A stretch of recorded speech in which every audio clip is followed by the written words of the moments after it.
Among our people, there's a lot of people that are interested in the language of our people, the Nebazad. But the learning of the Nebazad is not as easy as most people would think, as the words that we have in our language of different things that are in the environment. In many cases, the language of it, the Neh, is a very descriptive language. If you were to say something like hammer, you would. We don't have a word for the actual saying of hammer.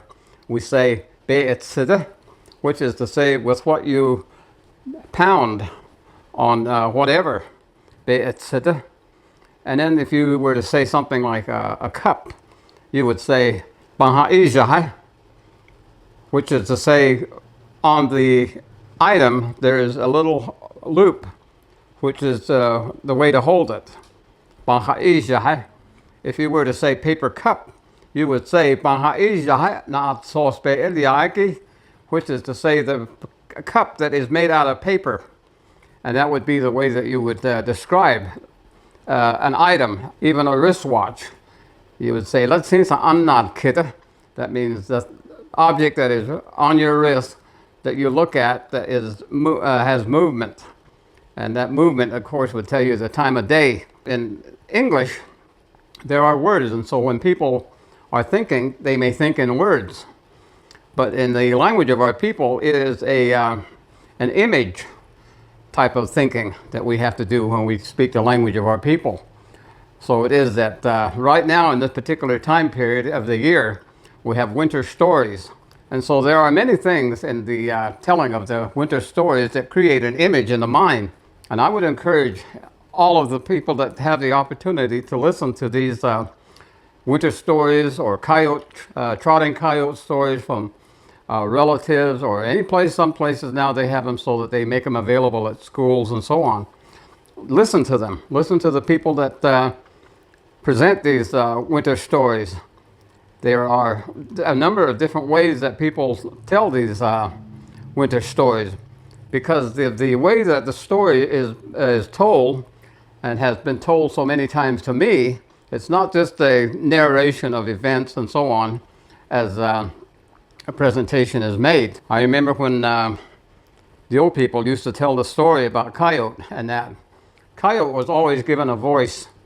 And when coyote talks, when a coyote is saying something, they would make that voice of the coyote. It's not us. It's not us. That's when the coyote is telling the little skunk. He's saying to the little skunk, let's have a race, my cousin. And that's how he would talk. And then if they had a voice for the skunk, they'd say something like, hot evening, hot evening. And it would be a little skunk saying, why? And so the characters in the storytelling has always got a voice. And so different voices are done when telling the winter stories. And then, of course, the very necessary description of the place that the story takes place, the event, and what the environment is like, is all told in the way that the winter stories or the trotting coyote stories are told. And so you have to use your mind and understand the images that are being given of the setting and the way that the event of that particular story took place. And so when we have the translation of those stories, we lose a lot of that requires the establishing and thinking of it in images. And so when we hear it in words, we don't really get the full impact of the stories. And that's why when I tell people, you know, when you listen to the coyote stories or the trotting coyote stories, just understand that the coyote is actually you. And as an individual being, every individual is considered a coyote. I remember when I was growing up that the worst thing you could call a person to insult them would be ma'i, or ma'i beyaja, which would be coyote, or the child of a coyote. Ma'i beyaja would be the child of the coyote. And sometimes I would listen to people talk and they would try to say something about someone. And one of the other ones I remember is they say, You know, that means what are they trying to become? Like a dog? And it would be to show dissatisfaction with how a person was doing things and how they were living. And so the words and the images and that, most people think in words, but many times as the net, we think in images. And it is very difficult in many ways when you're learning the language. If you don't understand that it is the image that is being told to you as to represent that certain word.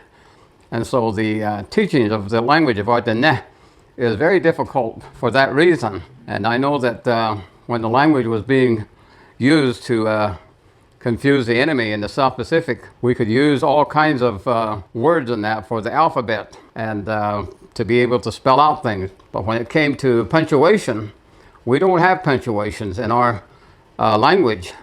So it is that there's certain ways that you say and ask a question. Nunsnishish, ndasnishish. That means, are you working? Or are you folks all working? Non-nishish. And that means, is it work? That means that the ISH sound at the end of the word would be the question. So it is that whenever you ask a question, you always, hagosha, hagosh, and you have that word, where are you going? Or where are you headed? Hajoshash, you know, which direction? Always when a question was asked, there would be a certain tone that you would put at the end of your inquiry. And so that would then identify it as a question. Things like that, when they were using the code language and developing it, they didn't have a way to designate it as a question when they were trying to communicate in the Navajo Code Talker program. And so they had to say something that people were familiar with, which would be the question mark, as it is understood in English, is like the shape of an ear. And so it is that you would use the word ja to say that this is a question, because ja would say ear, and the ear was the punctuation for the question. And so there are many things, the way is that we have to try to understand that Navajo is very complicated to learn, but yet it can be learned, and it can and it does take a lot of time to learn the language. And so the language itself is said to be a very sacred language, and that it is a complete language, and that it is the language that was given to us by the holy people. And so again, it is language that creates images rather than words. And so those are the things that we are told and the things that we have learned.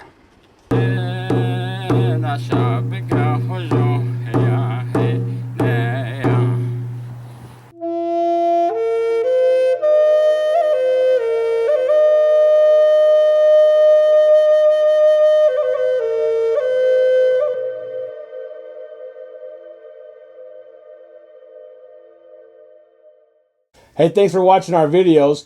If you like what you see, don't forget to subscribe and hit that notification bell so you never miss one of our uploads.